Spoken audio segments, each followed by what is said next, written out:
The biting cold of an early January morning seeped into my bones as my footsteps echoed on the empty pavement. I buried my face a little farther into my scarf and dug my hands deeper into my pockets, trying to push away the chill. It was still dark. The sun wasn't due to rise for another couple of hours at least. The pavement was lit by the glow of street lamps and what little moonlight still remained.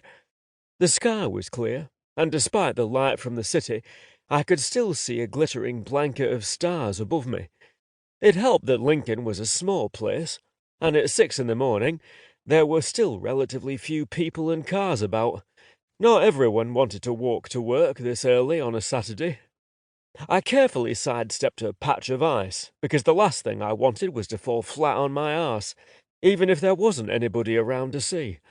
My mind was already focused on what I had to do that morning before the shop opened, and what orders needed to be collected and delivered. There were the flowers for the Bond wedding that needed to go out that morning, and an arrangement for the Webb family funeral this afternoon, plus a dozen or so special occasion bouquets that had been ordered and whatever walk-ins we got during the day. I'd never really dreamt I'd end up as a florist, but life was funny like that. Now I couldn't imagine doing anything else.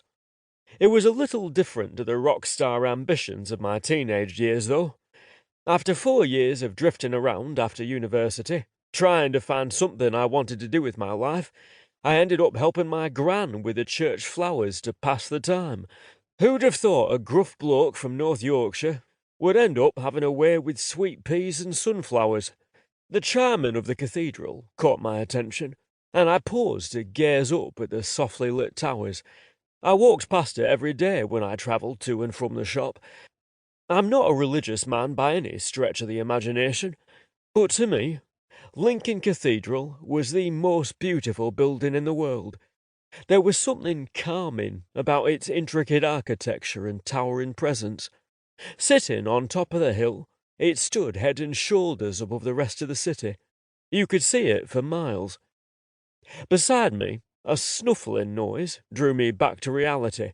I looked down to see Angie, my slightly pudgy Staffordshire bull terrier, nosing at the door to a bakery, clearly hoping to find some sort of a scrap for a second breakfast. "Come on, girl, nothing for you there." Angie sighed and looked up at me forlornly with her deep chocolate eyes. I'd had Angie for about 4 years now. She'd been a timid little rescue puppy when I'd first met her, but it hadn't taken long for her sunny, Staffy personality to shine through.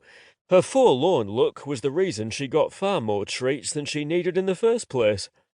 These days, she was a bundle of love and affection. She absolutely loved sitting behind the counter in the shop and pottering out to get endless scratches and ear rubs from our regular customers. One of them had even taken to bringing her a doggy doughnut from the local bakery every week when he came in to buy flowers for his wife. "You had breakfast at home," I said, shaking my head and chuckling as Angie huffed, clearly unimpressed with me. It was like I'd never heard of second breakfast.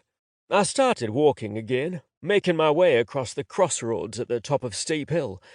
To my left was the cathedral, and to my right the castle. Before me lay the cobbled street that descended the hill into the main part of the city.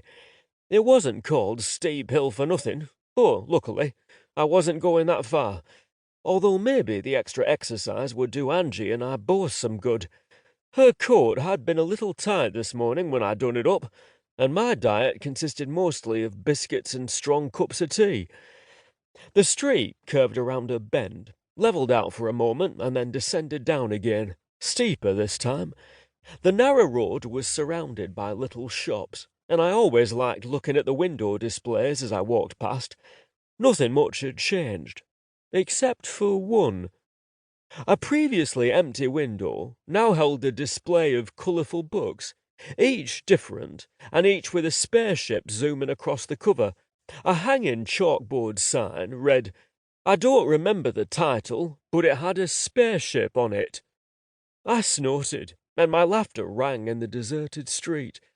The sign above the door was painted black with white lettering and declared the shop The Lost World. I hadn't seen the sign before,